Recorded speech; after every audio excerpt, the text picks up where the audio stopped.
Welcome everybody to our group therapy for customer marketers. Glad to have you here today. And our topic is about customer gifting and customer gifting programs, how to do it the right way, how not to do it the wrong way. And so we've got some experts who come at this from many different perspectives and who are going to share their insights. And I am going to introduce them in a moment. But before I do that, let me just set the stage for what we want to talk about and give you a preview of a few things that are coming. So the reason why we wanted to talk about gifting programs is because it's now becoming a thing, right? With now that there's vendors out there who support and help you scale these types of programs. I mean, there's always been the case where we've sent gifts to customers, but now it's becoming it's getting a lot more attention and something that needs to be done more programmatically. And I think everybody would agree that when done right, customer gifting programs can be super powerful to make your customers feel loved, shower them with affection and joy, make them loyal to your brand. But there's also ways that they're getting abused or misused. And so when they're done wrong, they can actually have the opposite effect. And so we are going to dive into some of those things that people are doing well and things that people shouldn't be doing that they are doing. And then we're going to jump in and also have our panelists share what they're doing specifically in their programs as it relates to customer gifting, both being on the receiving and sending end. But before we do that, I just wanted to make sure everybody knows that the Customer X community is putting on the third annual Customer XCon 2022 event on September 20th and 21st in Boston. And it's the only event that's been designed by practitioners like you guys, for practitioners like you guys. So there's nobody in an ivory tower determining the topics and sessions and formats. This is all being done by practitioners who are deciding, what are we going to talk about? What are the big hairy topics we want to discuss? Which ones do we want to do main stage? Which ones do we want to do breakout? Which ones do we want to do in small group therapy discussions? So you can go to customerxcon.com, get more information, who's involved, and we'll have the agenda posted up there soon, but the registration is there with early birds going through July. And then also, I just wanted to give you a sneak peek that in the follow-up to this webinar, we're going to be just sending you a link to the Customer X 2002 State of Customer Marketing and Advocacy Profession Survey and Research Study that we're doing with a group of companies that have banded together to put this on. So this is going to be ideal for anybody that is either interested in benchmarking their role against their peers, somebody that's looking for that next promotion and trying to see and build a case for being promoted, or even somebody that's looking for their next opportunity in customer marketing and advocacy, or somebody that's looking to hire somebody in customer marketing and advocacy. This will be a great study, but in order to get the insights, we really want you to participate and take the survey so that we get some very meaningful insights that we can share back with you. And you're going to hear a lot about this shared at the Customer XCon event in September. All right, so with that, I'm going to have the panel introduce themselves, but I just wanted to give a quick preview of when Dana and I talked about this being a great topic for us to do. My first thought of who to go to is Leslie Barrett, because she is like kind of personify her as being the corporate gifting person. She's very meta, right? She not only practices what she preaches, but she works for a company that enables us. And she had this great idea. Let's bring on one of her customers, Peter from Topalti, who is on the receiving end, but also running programs with your customers, Peter. And then we have Dana, who is a voice many of you know from Customer X and who runs a very successful Slap 5 Rockstars program, who also has a very powerful surprise and delight approach to customer gifting. So let me stop there. Let each of you just take a moment, if you could, just introduce yourself, name, company, and then tell us just a little bit about your perspective and how you come at the whole gifting space, because each of you comes at it slightly different, from a different perspective. Let's start with you, Leslie. Sure. Hey, everybody. Lots of familiar faces on the call today. Hey. So I'm the Director of Customer Marketing and Advocacy at Sendoso. I've been there about 3.5 years, going on 4, so very excited about that. And I will say that in customer advocacy, it is the long game. So I just recently Yes, Dana is nodding. Yes, Yes, I yes, commented yes. on one of her posts on LinkedIn, like this is a long game, and I am in it for the long haul at Sendoso. So, and I've really seen the benefits of like how I've built my programs, and so we'll get into that a little bit. But yeah, I mean, gifting is extremely, I mean, it's everything at Sendoso. I'm going to try my best on this call to like hone in on specific gifting tactics and all of that stuff, but always happy to get on a call with each of you and like really dig into your use cases because I have a lot to say on this webinar. All right, Peter. Yeah, Tell us hello, who you are. everybody. Hey. Absolutely. I am Peter Tarrant, account-based marketing manager at Tipalti. We are a payables automation solution. So think of Twitch and all the people that are streaming and how big Twitch has gotten over the years. We manage all the payments to the streamers that are on the Twitch platform. And that's just one small example. We're a growing name in that space. I started almost 4 years ago here, and we had just north of 100 employees, and now we're hovering right around 1,000. So we've been in hyper growth mode, and one of my first tasks and accomplishments in the role was starting to work with Leslie and Sendoso. There was a period in time where the sales team thought that ABM was just a gifting program because it was the most fun part of what I got to work with them on. We've gone beyond that in the account-based strategy and how we build out our campaigns and personalization towards our target accounts, and with our growth too. A lot of what I'm focused on the account-based marketing side is to net new prospects, but that has expanded with our growth to include some ABM strategies around upsells and working with existing customers. And we have a whole CS team and customer marketing team that works with Leslie and Sendoso as well.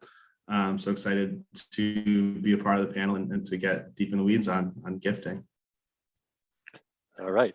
And Dana, a lot of people know who you are on this call, but if you could just tell us a little bit about your perspective and how you're coming at this topic.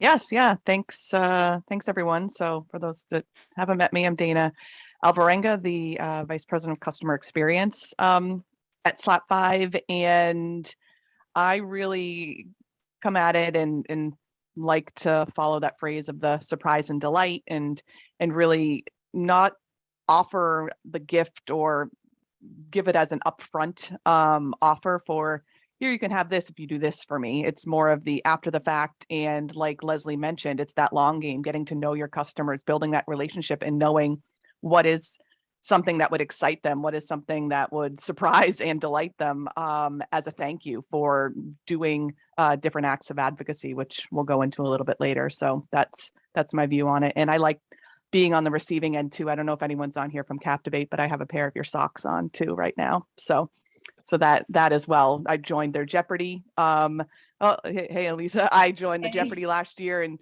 just wanted to do a fun activity, and received a pair of socks, and I wear them regularly. So just looping that in as well on the receiving end. It's fun to be out and join things and receive gifts too. So just wanted to add that.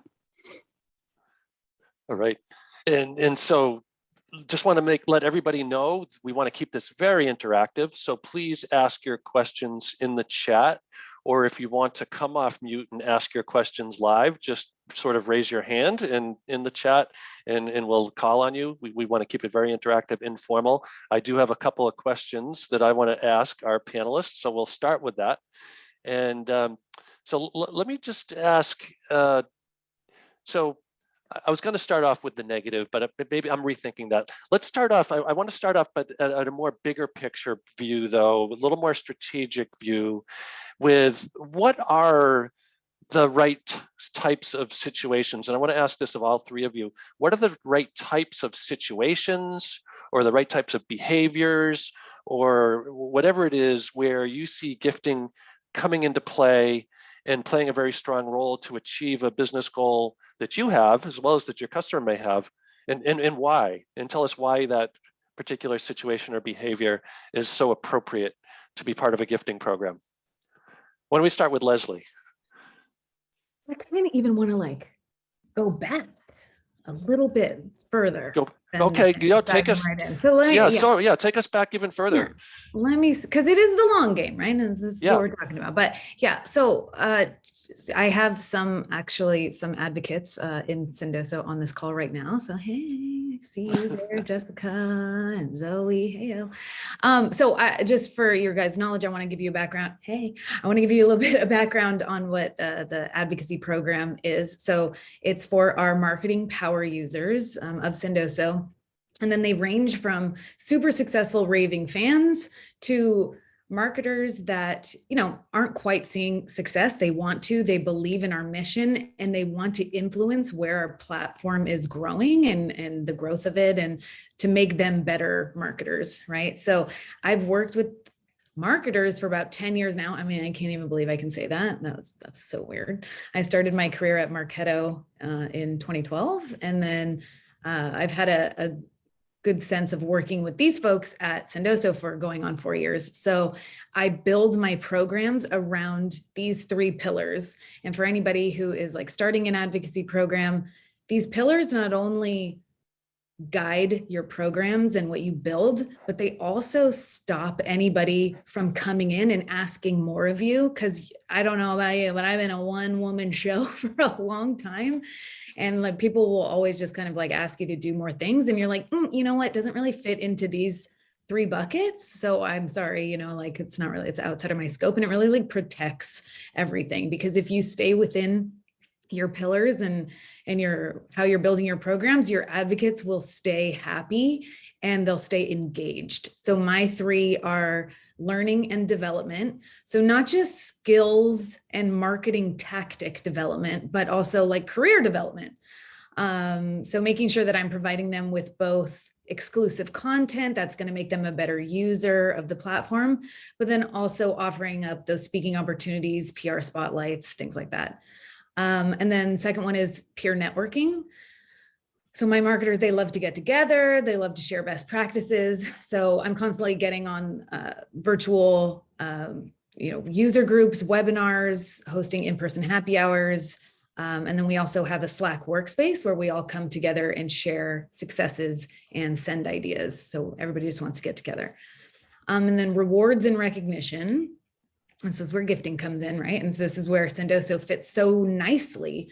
I'm constantly rewarding folks, the surprise and delight programs, and we also have that Sendy award program for the recognition aspect of it. So again, as long as I'm building my programs around these 3 pillars, my advocates stay active and happy, and there's gifting sprinkled all into that. And while you're in flow there, can you tell us a little bit about where it's sprinkled? Just give us a few examples of like some of those key touch points or key events or key situations that you think are the highest impact, both in terms of building loyalty or whatever the goal might be of that particular touch. Yeah, so I have a kind of like gifting nurture journey. So it starts when you fill out the form to become a Sendoso advocate, you get a welcome gift. It's a beautiful landing page that says like, it's your gift, and they can fill out the form, which asks their size and their address. So it's kind of like collecting all that information on the form rather than asking them, what's your size? And they have to like, it gets kind of awkward. So I love that like flow of it. And then they're just peppered with, not peppered, but like we have this nurture stream where, just go into an advocacy ask at the right time. And so there's gifting all throughout that journey, but we are Sendoso, so we have to start way earlier. And so that's even a welcome gift when they become a customer. And I honestly believe that this is becoming like a fundamental expectation for brands to send something right when someone has closed the deal, to have something land on their desk to get them pumped up about like they're so excited to use your platform to get into onboarding. Then what's coming next is you graduated from onboarding, or there's a milestone. and that people are celebrating that. And that's going to become like a fundamental expectation as well. So and is that a customer adoption milestone that they've achieved yeah. that you're recognizing with a gift? Okay. Right. Yep. And then it kind of, slows down from there and is just more about the customer education and making them a better user. And, everyone knows the customer journey, right? And then once they get into the advocacy program, then we're going ahead and gifting. But other things that I'm doing, well, Customer Appreciation Day is coming up on May 20th. Okay, is everybody doing anything for that? It's a thing. So we're really, really excited to be launching. Oh God, sorry. Close your ears, everybody. Earmuffs if you're a Sendoso customer. But we are going to be kind of doing a surprise and delight and I see some thumbs up. Awesome. A landing page where they get to kind of like choose what their day looks like, right? Is it going to be like a sweet treat? Is it going to be okay? I won't completely spoil everybody. But yeah, so getting into like advocacy acts, I mean, there's so many advocacy acts that are happening on a daily basis. Sendoso does have I'm really not trying to sell it, but I will be kind of talking about how I use it. It has a really great way to take the standard e-gift that you're gifting and present it in a really personalized way, right? So if I know that Peter's getting married, everyone. So just yeah, there you go. Congrats. Congrats. When I found that out, there's a really fun way to gift appropriately and fun with just a little piece of knowledge like that. And so what Sendoso has is this thing called Sendoso Choice, where it's a landing page that offers 2 to 10 e-gifts. 2 is too few, 10 is too many. I like 4, fits on the landing page just right. And I could send them, or if it doesn't have to be he's getting married. It's like somebody loves DIYs, or like someone just bought a new house. Then I know to send a Home Depot, a Lowe's, an Amazon with like this clever messaging that really like resonates with the person on the receiving end, as opposed to like, here's your $25 Amazon gift card. Like that's not going to really like hit their hearts or anything. So, Sendoso has these like tricky little ways to come out really personalized. And I could keep going, but I'll stop. But there is like a form that I do want to get into. We're going to drill into sort of execution of the program, some of the more details as we get through. Before we do that though, Peter, I'd love to hear from you. So you wear an ABM hat, which is you're still customer facing, not necessarily eliciting acts of advocacy or rewarding acts of advocacy, although you may be, but tell us a little bit about sort of the pillars of your ABM program and then how gifting fits in and supports that. Absolutely. So we have, ABM, if you're not familiar on the call, has the one-to-many, one-to-few, and one-to-one approach, and we fit our gifting strategy to match that. We have, the standard touches set up for gift cards, for cookies, for very universal items, I guess we could call them, that we call meeting makers, ABM anytime, that sales can send off to people just to see if there's a pulse there. They put them through a whole email sequence, no response. Let's shoot and that. And I want to say that landing page's address confirmation form, while we don't have a huge a high address confirmation rate, it has been a gift in my eyes because we're able to add more people to gifting campaigns, just because we're not going to spend the whole budget on just sending off as many items to people's offices. So we have those meeting maker and very top of the funnel sort of approaches. One great gifting strategy that we've seen a lot of success with, that started last 4th of July. So we're coming on, it's crazy to think 4th of July is almost 2 months away. But we started with and Sendoso has great seasonal items. So we did a 4th of July cupcakes campaign 2 weeks before 4th of July. So they would arrive in time for that holiday. and then looked at the calendar after we saw the success with that one, and all of the big holidays, and then, you know, also the random ones like National Chocolate Chip Cookie Day and things like that. And we just did an Earth Day campaign where we sent out money trees, which fit into our finance messaging. So the seasonal send is good for the middle of the funnel. And then, you know, I see, Lisette, I'm going to pick on you with your San Jose Sharks hat. Like if we know that someone's a fan of a certain team or has a certain interest, we'll, you know, sometimes sales will just think about the very top of the funnel sends that we have readily available and not think about the personalization, where if we didn't send Lisette a San Jose Sharks memorabilia item, that would be a huge miss if we just sent her cookies. So that personalization that we have a internal form. We have an internal form that the sales team can fill out to request an item that can be very personalized. And like Leslie was mentioning, also, you know, champagne for people that get a new role, if a company's in the news, raising a funding round, things like that. So we have all three tiers covered from an ABM standpoint. I hope that answers the question. Yeah, and so Peter, so it sounds like it's more new customer acquisition, right? With your ABM program, is there any sort of land and expand or cross-sell, upsell type of efforts that you're doing as part of ABM, or is it all going after net new logos? There are, and it's going to be more of the strategic account manager that's on the account working with me to do those personalized sort of direct mail sends. Oftentimes it's whiskey or something that's, you know, a little bit higher ticket item, and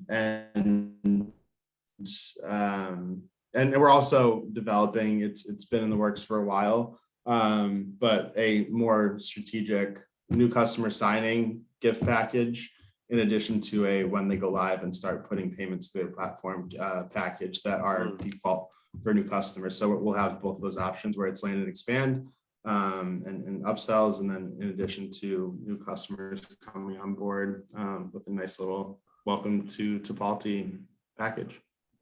That's great. And then Dana, speaking as somebody who does not have a gifting budget, right? So you have a gifting budget of 0, probably unlike Leslie, and you know, so but you don't have to practice what you preach in that gifting area. Yet you've found an innovative way to incorporate it into your surprise and delight strategy. So tell me how you're coming at it, because you're probably more similar to the people on the call that either are they're always fighting for the budget, or they have to go get it each time they want to do something, or if they don't. Exactly. Yeah, I mean, it's more of rewarding those behaviors of someone that went above and beyond. Maybe they've done extra amount of references, or they did a reference that we didn't even initiate, but they just happened to do it on a back pocket on the side that someone reached out to them. So just speaking on our behalf. So kind of those behaviors that they didn't have to do, but they did it because they wanted to be an advocate and share their insights on what Slot 5 can do. And the other aspect is similar to what Leslie was mentioning of building their brand. I mean, that's something that I really strongly believe in, giving the opportunity to my customers who end up being customer marketers to build their brand, to speak at events, to speak on webinars. And the afterword is a thank you. My go-to for a while was wine.com. I make notes of who's received that very often, so I'm not sending too much. Or if there's people that aren't drinkers, just listening, and as I grow the relationship, either if they're a customer or they're just someone within the Customer X community, just active listening and paying attention to their likes and maybe things that they're involved in, and sending different unique gifts, like gifts from chewy.com is one example that I'll dive into a little later, or people getting married, buying new homes. I just found out one of my customers just bought a new home last week. So great idea, Leslie, of Home Depot gift card. So I may be taking that. Hopefully he's not on here. So those type of behaviors and situations, it's when they raised their hand and had that opportunity to elevate their brand and elevate their thought leadership in the space. I'm not going at it as I'll give you this if you do this for me. It's an after the fact, that surprise and delight. And it's not built out, not part of my pillars like of the program. It's not as official, but I make a point to make sure that it does happen and it is involved with the customers. So as we grow, it will be a bigger part, and hopefully we could use a platform, something like Sendoso too. Yep. I have a question kind of similar to what Julie put in the chat.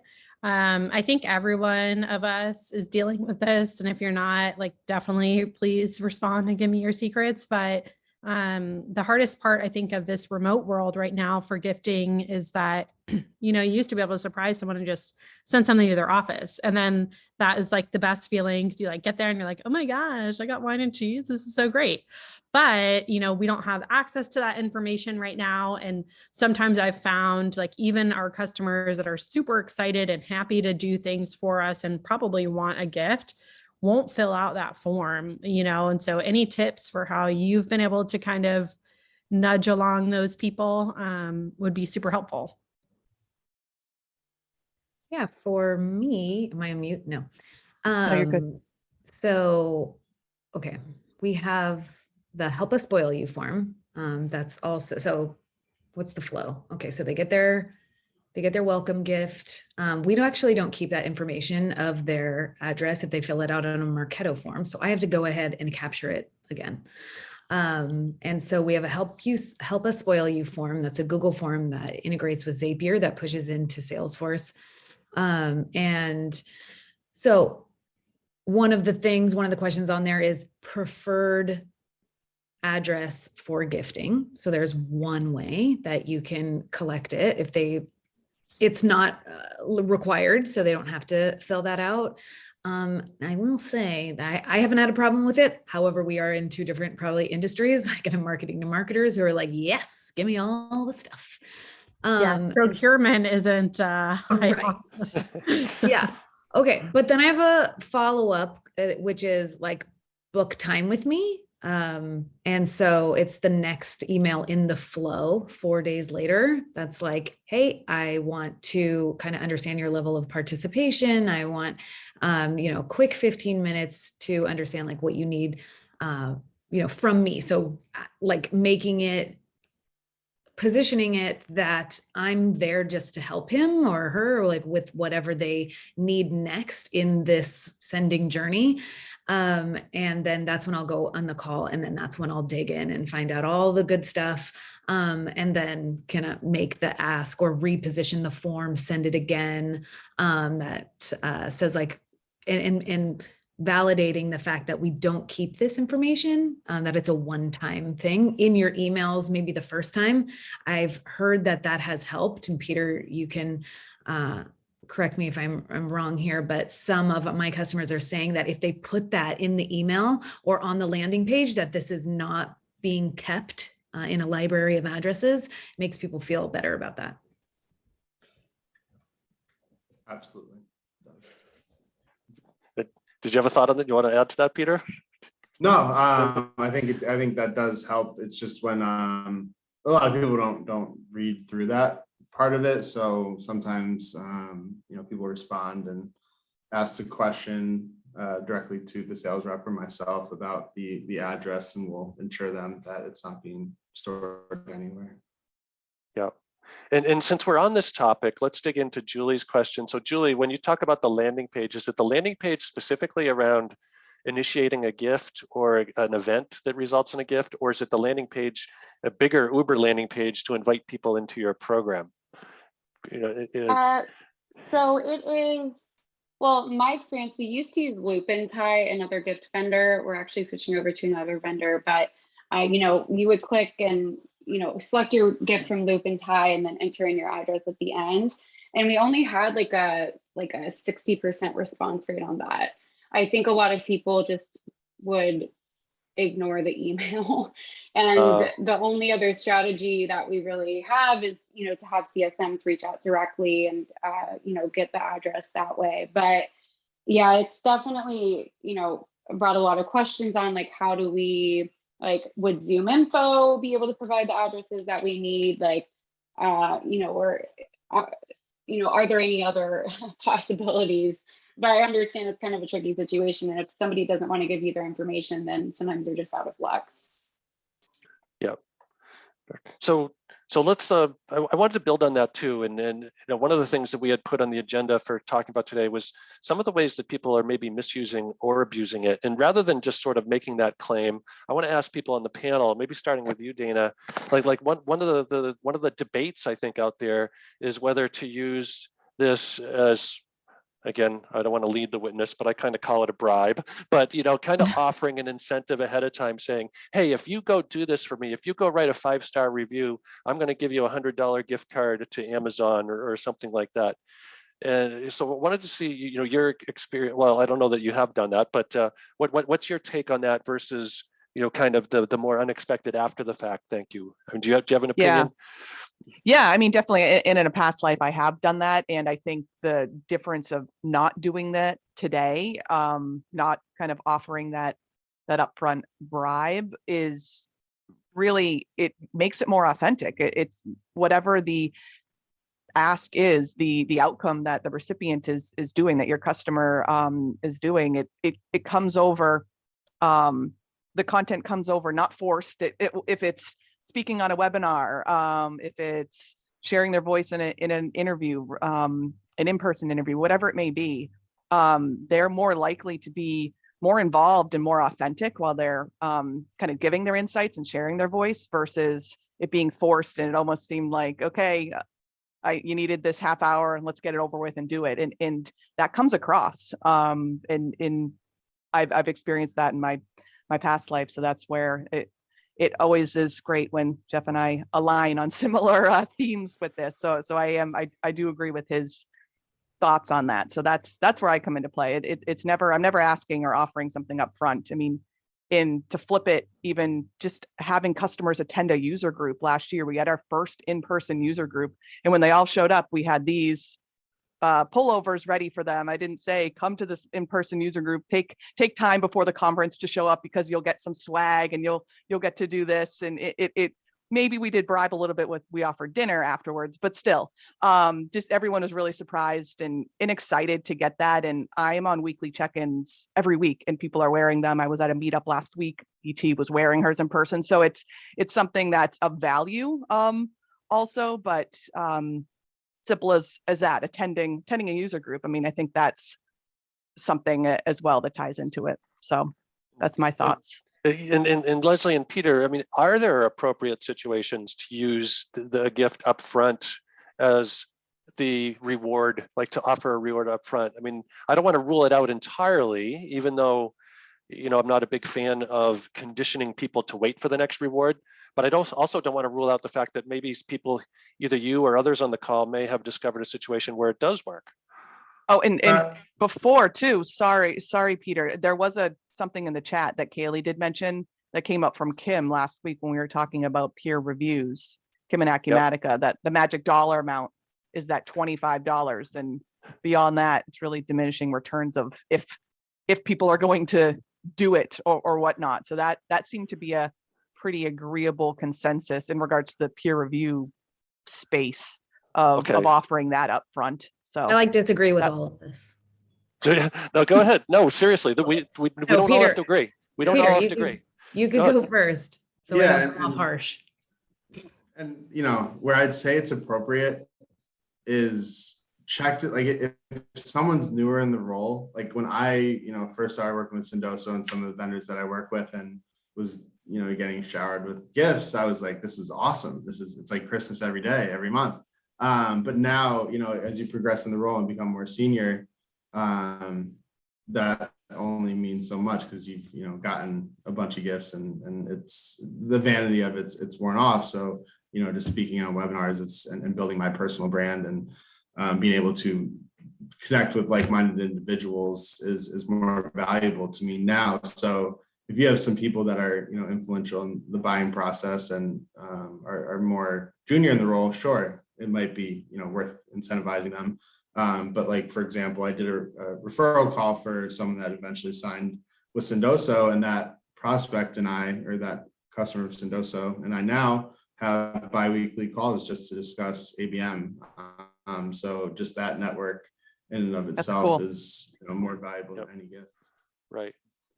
And so Leslie, you said you disagree. So tell us a situation, you know, we want to see all sides of this, right? When is it a good strategy? Yeah. Well, I mean, different at every phase, right? When I was first building the advocacy program, Peter was one of my inaugural members. And this is where I grabbed like 30 of our most, you know, our greatest users, people who have already been doing references and like trying to speak on our behalf. And I grabbed those folks and I interviewed them and I was like, what motivates you to be an advocate? That's like my question that I love to ask. And and that's when I was building out those 3 pillars, right? Like that's what I want to base my programs off of, what motivates these people to participate. And so, yeah, when I found out all the great information, I started building, and then, and I was, you know, very personalized, right? And so when I had those conversations, I was like looking in the background for like dogs and kids and like asking all the questions and making sure that that form that they filled out before my call, you know, everything was like accurate, and it was a great conversation starter. Like Peter filled out the form and I was like, oh my God, so you love the A's, the Oakland A's? Me too. No, I don't. No. But like, I knew he liked whiskey and all that stuff. So yes, there was like a ton of gifting appropriately to what he likes to, you know, like builds that relationship. And yeah, if he's doing reference calls for us, I'm gonna say that Sendoso is gonna pay for your dinner tonight for your time.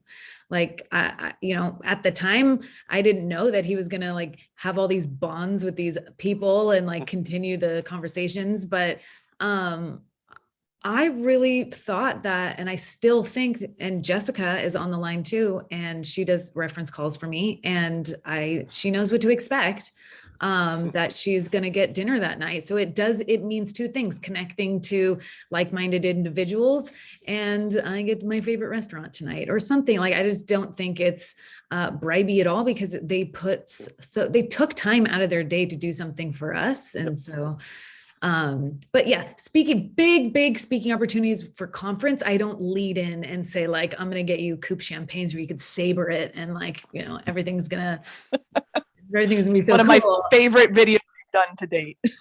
Yes, fun. Yes, and which now I send those. If you do a case study with us, we do the big like sabering champagne thing. So, but I don't lead with that stuff all of the time. It's just like and then let me just get this one point out. If you're doing that mass send of like G2 reviews, I mean, how easy is it to just like ignore an email or star it, never come back to it? But the fact that, and I disagree with this $25 Amazon gift card, 30 is the jam. Okay. It's just $5 more. And everybody's so numb to $25 of Amazon gift card. So just increasing it $5 more, I wouldn't go any further than that. And then offering a couple different e-gift cards, like in that Sendoso choice. And if you don't have Sendoso, you can do that manually. Just take pictures of the gift cards that you want to give them, put them in the email. And then what it does to their psyche is like, oh my God, it's $30. Oh my God, there's Nordstrom's. And it really takes it to the next level, and they go ahead and complete it. So yes, there's some psychological warfare in there.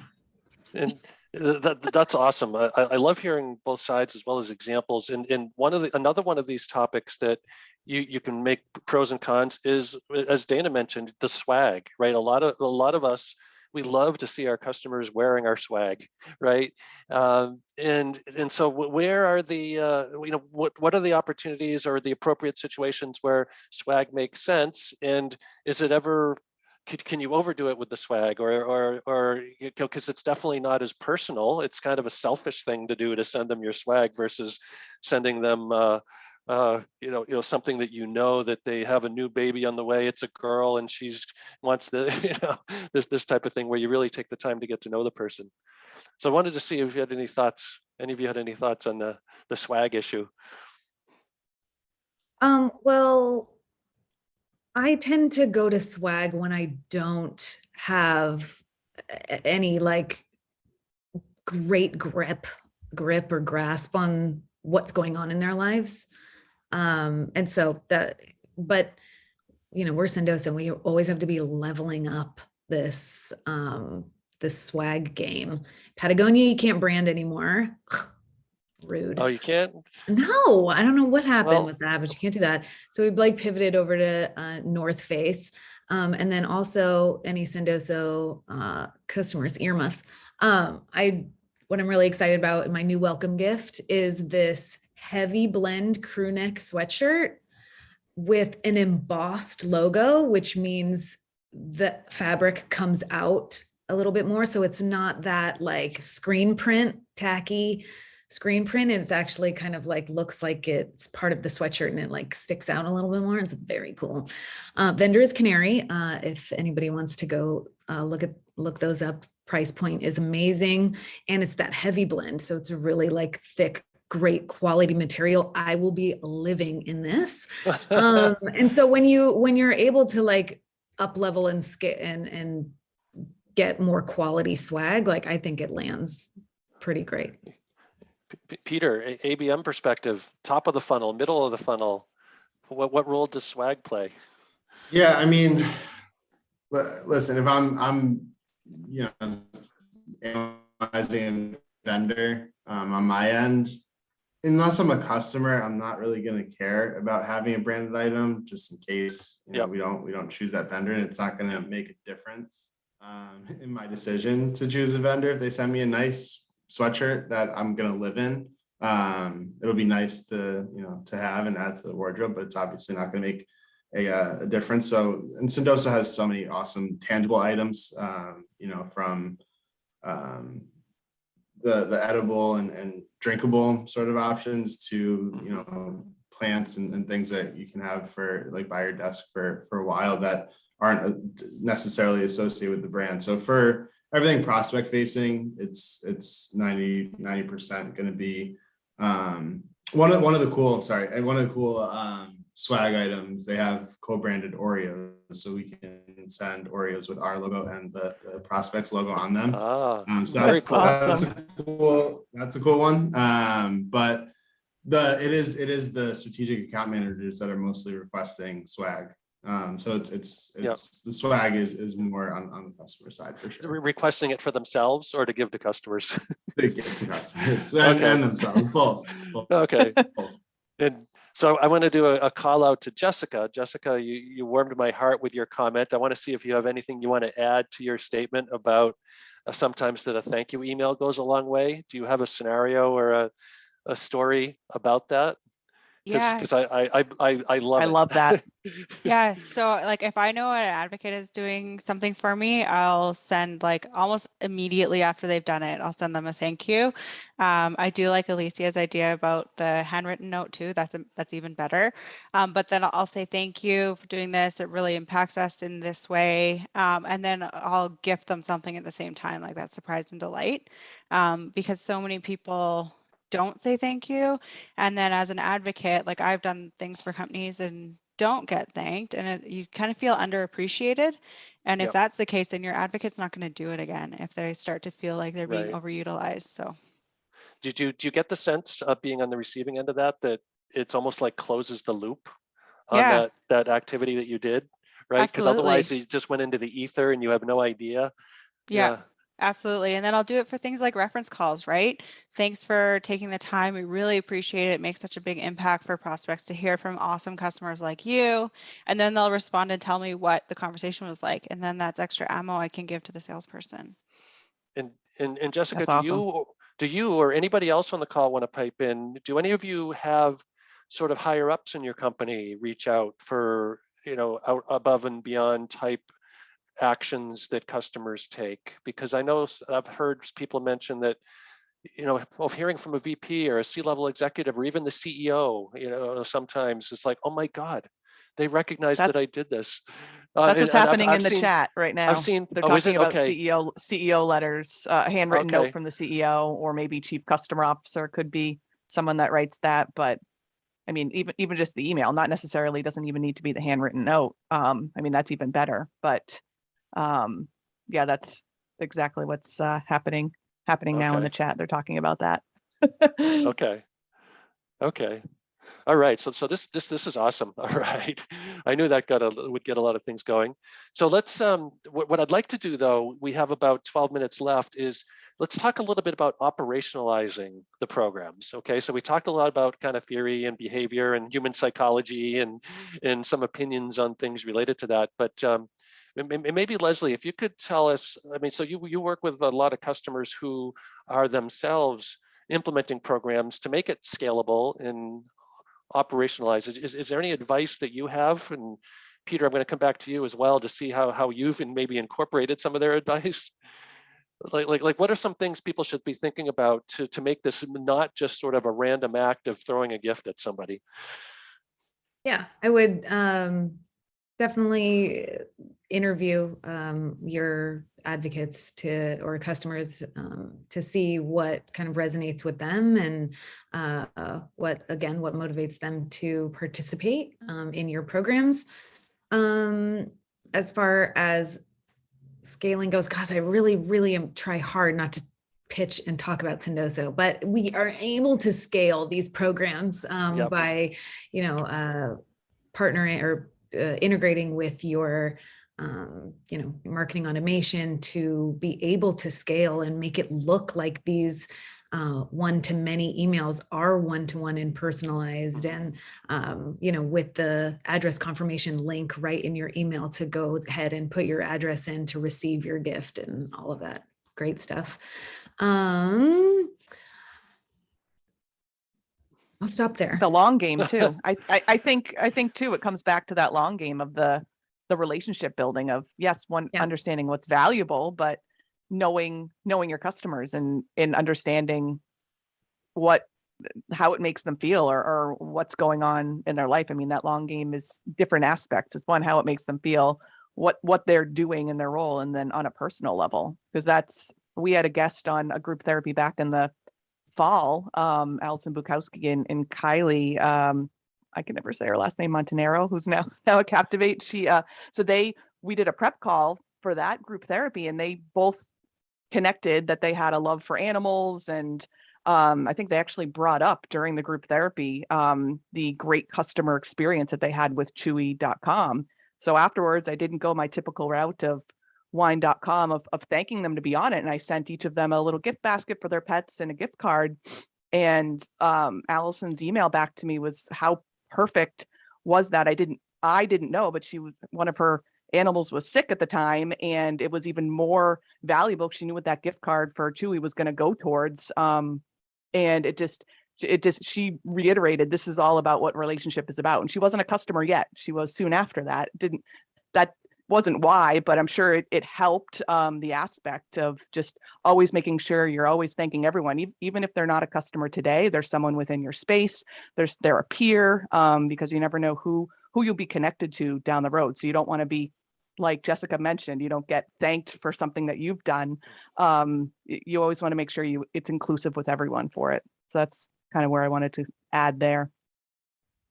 Peter really influenced the Supercenter Elite as well. So Supercenter Elite is a program inside my program. Because I mean, he's doing like he said, every day was Christmas for this guy. And so there was a few others, and Peter, we were on like a little private Slack with Katie and someone else, just kind of like talk about what's next, what should we do, what user group should we do for the community, blah, blah, blah.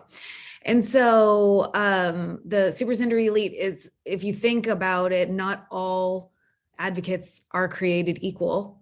There's people like Peter, you all have your Peters, and we have to like do something a little bit different for these folks. So then it's a customer program that has parameters, right? So it's basically they participate in 4 advocacy acts in 6 months or 8 per year. And if they go 6 months thereafter without an advocacy act, then they get kind of bumped down. I've never really bumped any of these guys down, but they get additional perks, right? So for just being in there, so it kind of takes away that like transactional advocacy act giving, like they are in this program and they're getting exclusive swag or anything left over from a big campaign that we're running, they get it.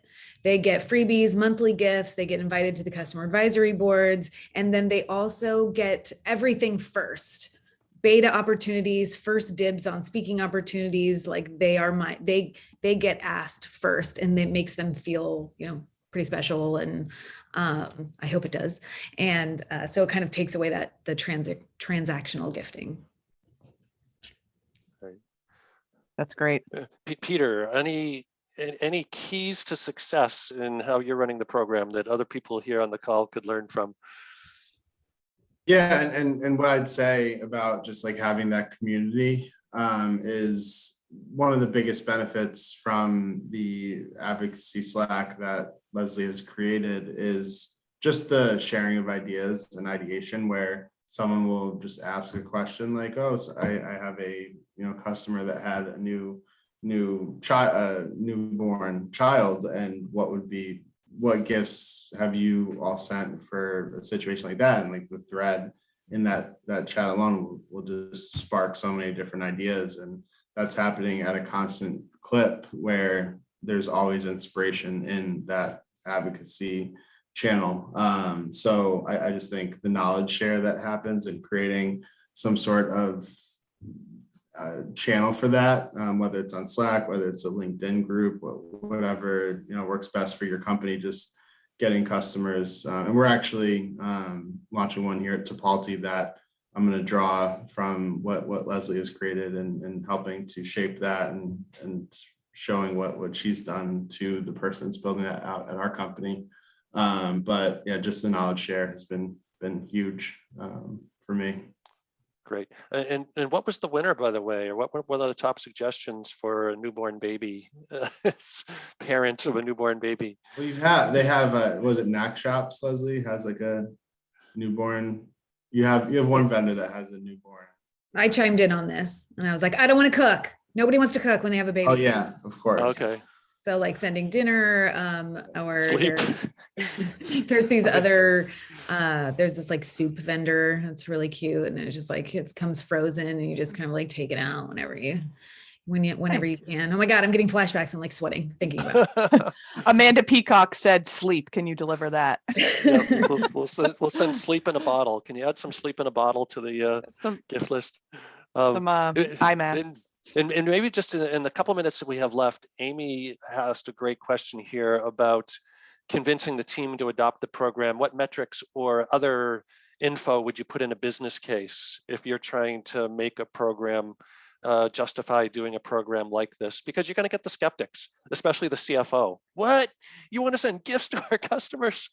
So what, and I imagine it's tough to put a hard ROI, although Leslie, I'm sure your company has cracked this code. But what should the business case be, whether qualitative and quantitative, for a program like this? God, this is a loaded question for 4 minutes. Yeah, and you only have a minute and 30 seconds of it. Okay. Okay. So short answer, if you work with your product marketing team to create a closed-won survey that specifically asks the customer who just signed up for your platform, what specifically did you rely on to make your decision? And you list all your customer advocacy acts on there. So we have reference calls, customer stories, referrals, there's many things that go into closing a deal. But what is your slice of the pie that customer marketing and advocacy can claim as their own? And what's that kind of like percentage that you can allocate? And then, sorry to pitch Sendoso again. Sendoso has an amazing integration with SurveyMonkey that you can fire off an e-gift card after somebody submits a survey. Guess what? They have to put their work email address. Work email address equals you can see their company. Seeing their company means you can see their ARR. So you can tie back everything that you have that has so many words. No. You can just like see all of the customer marketing initiatives that have affected closed won deals. And then you can easily show that to your whoever you need to show that like, okay, here's what we spent on customer gifts. Here's the dollars that it brought in. Do I need to say any more? Mm-hmm. So hard ROI, you can generate that hard ROI. I have like, spreadsheets and all the stuff. If anybody wants to dig into that a little bit better, I'm sure everybody else does it different, but that's for another call. Like, let's do a follow-up on that. Yeah, that could be a whole call in and of itself, but because I think there's no doubt that you can claim influence and you can measure influence, right, on these opportunities that were influenced by a gifting program, no doubt. I mean, you might get into a debate with the CFO, was it causation or correlation or whatever, but nevertheless, we have the same debates about marketing attribution all the time. And so I actually worked, think of it, I actually worked with the CRO and data ops, and we came to a conclusion of how much and what was the percentage allocated from, like looking at that big piece of the pie and saying, where can we kind of say that marketing has a true influence on? Right. Peter, in our closing minute, did you ever get pushback on your gifting budget or program, or you're on mute, or do you ever have to defend it, or is it pretty universally regarded as the clear and obvious thing to do in your company? Like I mentioned, luckily it seems like the remote workforce and people not going to the office 5 days a week is going to be here to stay, at least for the foreseeable future, because I can't imagine sending as much as I do or adding as many people to campaigns and sending those directly to the office. So luckily, we've been able to keep it under budget. We have a quarterly gifting budget that we have, and we haven't gone over it, and knock on wood, hopefully that will be the same for months and months to come. Yep. All right. All right. Well, I think we're at the top of the hour. I want to thank you. Thank you, everyone. Peter. Thank you, Dana. Thank you, Leslie. you. Great insights. Thank you for our attendees for asking questions and coming off of mute to share your stories as well. We will have a replay of this that we'll send out to everybody that registered in case you want to listen, or send it to somebody else to listen to. But with that, thanks again for joining us, and have a wonderful rest of your day. Thank you. Thanks, All right. everyone. Thanks. Bye. Bye.